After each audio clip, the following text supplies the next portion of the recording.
Welcome back once again to the Nerd Room with J&J. James Sharmack here with another Marvel Legends review for you. So we are looking at the Disney Plus MCU Moon Knight, as portrayed by Oscar Issac in the TV show. A show that, pretty much went fantastic, I thought, and then it stumbled on the finale. But, I'll recommend the show regardless. Yeah. Want to take a look at the figure? The box, obviously, everything, the whole spiel, what we usually do. So let's get to it.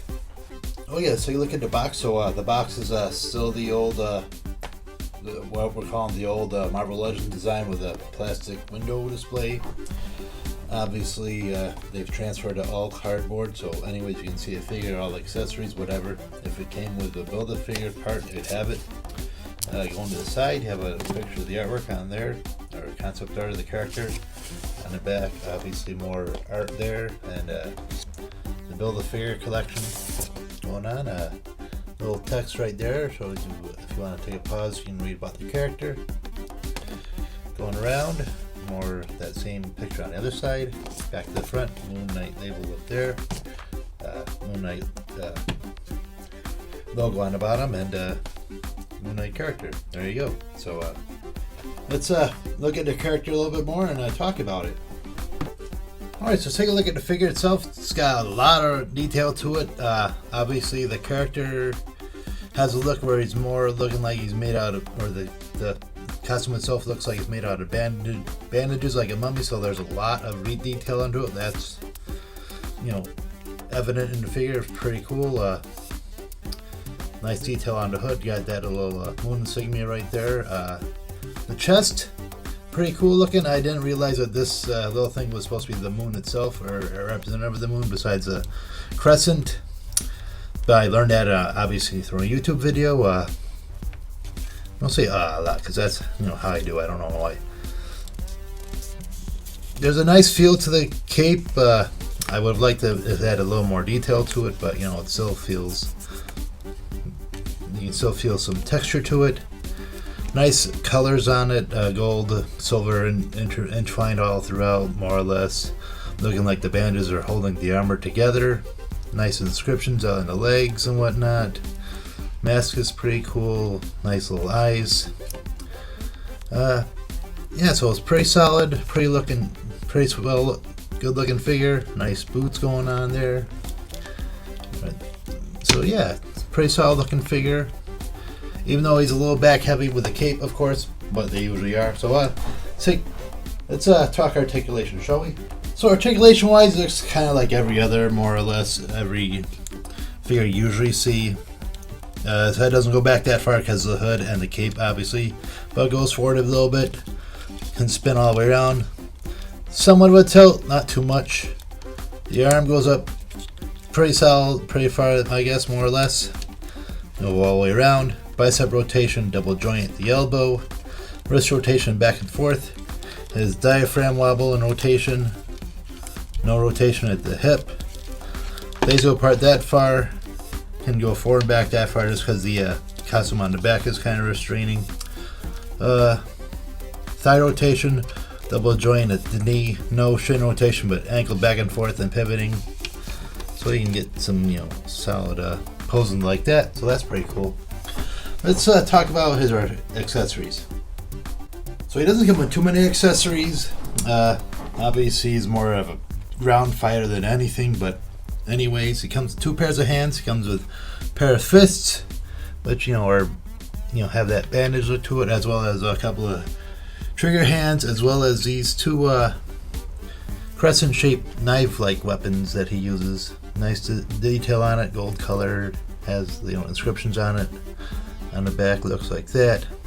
It's a little hard for him to hold on because the other pair of hands are like a trigger, more or less. So I don't think it looks right, but that's just me. I'm probably mistaken, but the way I want to hold it, anyways. And it's a little bit of a problem for him to hold on. I've found in the 1 or 2 times I've tried to pose him, but until he can hold the knives, it just looks a little wonky to me. But if you think otherwise, let me know in the comments below.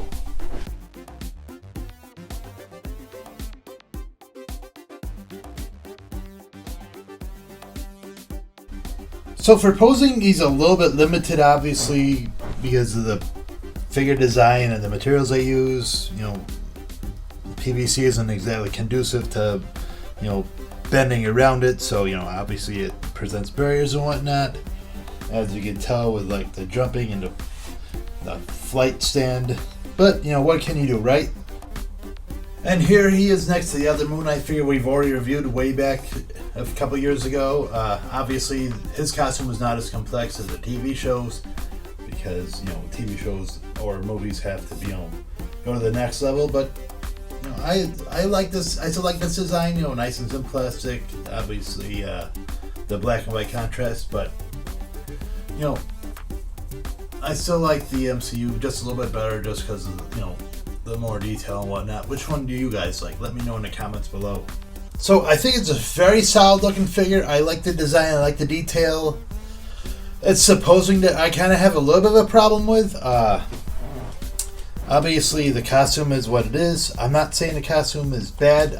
Obviously, I said the costume is great, but it's not posing conducive enough. So it's not letting the figure reach its full potential. The arms are a little bit rigid, so I was on the verge of almost snapping them when I'm trying to adjust the upper arm area. And every time I'm moving this around, the weapons are always coming out. So yeah, I'm not, obviously the poses are alright looking, but it's a little iffy and a little wonky to try to get them into it. And like I said, it doesn't reach its full potential. But still, obviously, something like this is pretty solid looking, but you can't really get into like the super dynamic poses. But what can you do, right? I will say, if you can find them, put them in your collection. I'll give my recommendation for that. So I'm glad to have them. Going to fit well with the MCU and the Disney Plus waves when I start trying to get into those. So we'll see about that. Anyways, that's the end of this video. Hope you guys did like this review. Hope you guys like me talking about these figures. If you do, let me know in the comments below. Hit me with a subscription. Like, subscribe, maybe share a video once in a while. Help the channel grow. And we'll try to start getting some of the older waves. I keep saying it. I never really do, but we're gonna put foot forward, and we're gonna actually start getting some of these older figures done. And I still, I have that Shang-Chi one. I have the second wave of the Age of Apocalypse. I have the first Disney Plus wave. I have to even start, so we'll get started on them one way or another in the very near future. I promise. Anyways, this is the Nerdum with J&J. Thank you so much for watching. My name is James Sharmack, and as always, keep on collecting and happy hunting.